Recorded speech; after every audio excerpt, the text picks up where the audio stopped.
प्यारे बच्चों नमस्कार। श्री राम ऑनलाइन क्लासेस में आपका स्वागत है। मैं बात कर रहा हूँ राजेंद्र कुमार। हम बात कर रहे थे हिस्ट्री के पहले चैप्टर को अपने पढ़ रहे हैं। पिछले वाले वीडियो में हमने देखा है हम सिंधु सरस्वती सभ्यता के बारे में अभी पढ़ रहे थे। आज के वीडियो में हम बात कर रहे हैं उपलब्धियों के बारे में। वैदिक काल से महाजनपद काल, वैदिक काल जो महाजनपद काल कैसे हो गया 10th क्लास में हमने पढ़ा है जनपद और महाजनपद के बारे में। तो ये महाजनपद काल के बारे में हमें बताया जा रहा है। वेदों की गिनती विश्व के सर्वश्रेष्ठ साहित्य में की जाती है। अब विश्व में जितने भी साहित्य हैं उनमें वेदों की वेद जो है ये सबसे सर्वश्रेष्ठ साहित्य है और यही वेद वैदिक सभ्यता के आधार स्तंभ है। जैसे हमने सरस्वती सभ्यता के बारे में पढ़ा, सिंधु सरस्वती सभ्यता, तो ये जो वेद है यही वैदिक सभ्यता के आधार भी हैं। इस सभ्यता के निर्माता आर्य थे। अब आर्य के बारे में वैसे तो आगे बताया जा रहा है, लेकिन आपको बता दूं कि आर्य कोई जाति विशेष नहीं होते थे जो बुद्धिमान होता था। जैसे आज अपने बात करते हैं पंडित की, तो जो ज्ञानवान है, जो ज्ञान से परिपूर्ण है, जिसमें अपार ज्ञान है, उसको अपने पंडित ब्राह्मण कह देते हैं, पंडित। तो ऐसे ही ये आर्य थे जिनके बारे में बताया है। आर्य शब्द का प्रयोग जातिवाचक न होकर गुणवाचक रूप से किया गया है। आर्य किसी जाति विशेष के नहीं थे, उनके गुणों के हिसाब से उनको आर्य कहा जाता है, जिसका शाब्दिक अर्थ है श्रेष्ठ या उत्तम, सबसे अच्छा या उत्तम, सर्वश्रेष्ठ, जिनको कहा गया है। वेदों से हमें इन्हीं श्रेष्ठ व्यक्तियों की जानकारी मिलती है। वेदों में इन्हीं आर्यों के बारे में हमें बताया गया है। वैदिक साहित्य में आर्य शब्द का प्रयोग अनेक स्थानों पर हुआ है। जब अपने वैदिक साहित्य के बारे में पढ़ेंगे तो हमें बहुत सारी जगह पर इन आर्यों के बारे में पढ़ने को मिलता है, आर्यों के बारे में जानकारी मिलती है। आर्य कहाँ से थे, आर्य क्या थे, इन सबके बारे में हमें जानकारी मिलती है। आर्यों के प्राचीन ग्रंथ वेदों में, आर्यों के द्वारा जो प्राचीन आर्यों के ग्रंथ थे वेद, उनमें विशद यानी अपार ज्ञान भरा हुआ है, बहुत सारा ज्ञान भरा हुआ है। इनकी भाषा संस्कृति जिसे देववाणी कहा जाता है। अब हम जानते हैं कि जितनी भी भाषाएं हैं उन सारी भाषाओं में जो संस्कृत भाषा है ये सबसे प्राचीन भाषा है और इसको देववाणी भी, देववाणी का अर्थ है कि इसको देवों की भाषा कहा गया है। यह देवों की भाषा है। आगे हम बात करते हैं कतिपय पश्चिमी विद्वानों ने आर्यों को बाह्य आक्रमणी बताकर अपनी संकीर्ण मानसिकता का परिचय दिया है। अपनी मानसिकता, उन्होंने अपने विचार बताए हैं कि जो पश्चिम के विद्वान जो हैं, पश्चिमी विद्वान, उन्होंने आर्यों को बाह्य आक्रमणकारी बताया है, यानी ये बाहर से आकर के और ये भारत में बस गए थे, उनको बाह्य आक्रमणकारी बताया है। आर्य यहीं के निवासी थे। वैदिक साहित्य में कहीं पर भी आर्यों की विदेशी नहीं कहा है। आर्य जो थे वो यहीं भारत के रहने वाले ही थे। अब जो वैदिक साहित्य है जिसके बारे में अपने बात कर रहे हैं, तो इनमें कहीं भी ऐसा लिखित नहीं है कि आर्य जो थे ये बाहर से आए थे।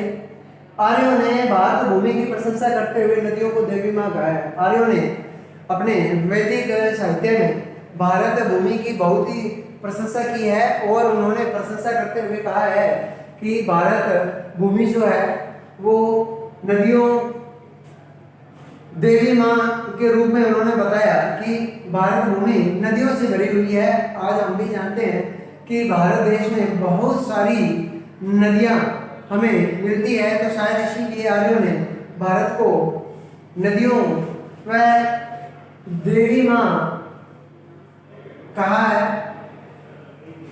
आर्य बाहर से नहीं बल्कि यहीं से संपूर्ण भारत में ईरान और यूरोप की ओर गए। अब आर्य बाहर से तो भारत में आए नहीं थे, बल्कि वो भारत से बाहर ईरान, यूरोप में गए थे। मध्य एशिया में भारतीय संस्कृति के प्रमाण भारतीयों का इस क्षेत्र में होने का प्रमाण है। मध्य एशिया की अपने बात करें तो भारतीय संस्कृति के प्रमाण, जैसे अपने भारत की संस्कृति के बारे में हमने पीछे वाली वीडियो में देखा था कि भारत की संस्कृति क्या है। भारतीय संस्कृति भारतीय धर्म, रहन सहन, उनका खान पान, उनके व्यापार, ये जो इस भारतीयों का इस क्षेत्र में होने का प्रमाण मिला है। ऐसा पता चला है कि वो यही इसी देश के हैं। नवीन नए अनुसंधानों, नई खोजों से सिंधु सरस्वती सभ्यता व वैदिक सभ्यता में कई समानताएं उजागर हुई हैं। नवीन नई खोज के अनुसार ये पता चला है कि सिंधु सरस्वती सभ्यता और वैदिक सभ्यता में बहुत सारी समानताएं हमें देखने को मिलती है। बहुत सारी समानताएं सामने आई हैं कि दोनों सभ्यताएं लगभग समान थी। दोनों का भौगोलिक क्षेत्र सप्त सिंधु प्रदेश ही था। दोनों का भौगोलिक क्षेत्र जहाँ ये रहा करते थे वो इनका क्षेत्र लगभग एक ही था, सप्त सिंधु प्रदेश। अब आगे हम बात करते हैं भाषा एवं साहित्यिक समृद्धता की कि भाषा एवं साहित्यिक समृद्धता क्या है। संस्कृत भाषा भारतीय संस्कृति का वैभव है और इस जैसी परिपूर्ण भाषा संसार में अन्य नहीं है। संसार में दूसरी ऐसी कोई भी भाषा नहीं है जो संस्कृत भाषा के जैसी परिपूर्ण हो। इसीलिए इसे देवों की भाषा भी कहा गया है। संस्कृत व्याकरण आज भी उतनी ही वैज्ञानिक है। आज अधिसंख्यक भाषाओं का आधार संस्कृत व्याकरण ही है। आज हम देखते हैं कि ऐसी बहुत सारी भाषाएं हैं, जैसे हम बात करते हैं अंग्रेजी, हिंदी, पंजाबी, ऐसी अन्य आपको बहुत सारी भाषाएं मिलेंगी। शायद उनकी जो व्याकरण है, जो उनकी व्याकरण बनाई गई है वो संस्कृत भाषा पे ही आधारित है।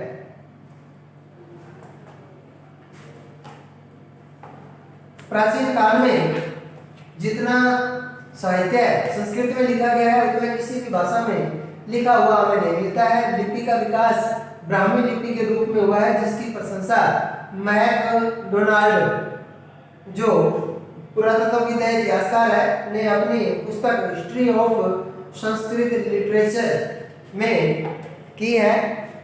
इसके बारे में लिखा है। आगे हम बात करें साहित्य की दृष्टि से भारत में अत्यधिक समृद्धि थी। ऐसा कोई ज्ञान नहीं था जिसका उल्लेख वैदिक साहित्य में नहीं किया गया हो। जैसा कि हम जानते हैं कि भारत में बहुत ही ज्ञान का भंडार है।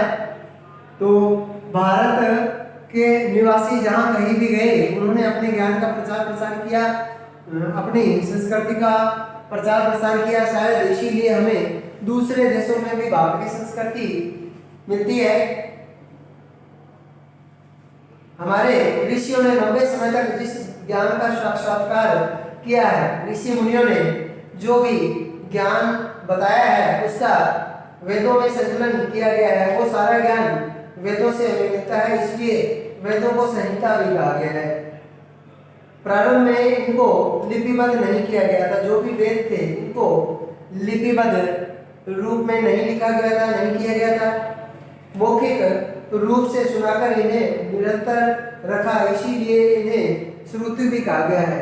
वेद जो है, वेदों में जो भी ज्ञान भरा हुआ था, ऋषि मुनियों ने जिसका वर्णन वेदों में किया है, तो इसको लिपिबद्ध नहीं किया गया था, इसको लिखा नहीं गया था। इसको वैसे ही याद रखा जाता था। निरंतर याद रखने की वजह से इसको श्रुति भी कहा गया है।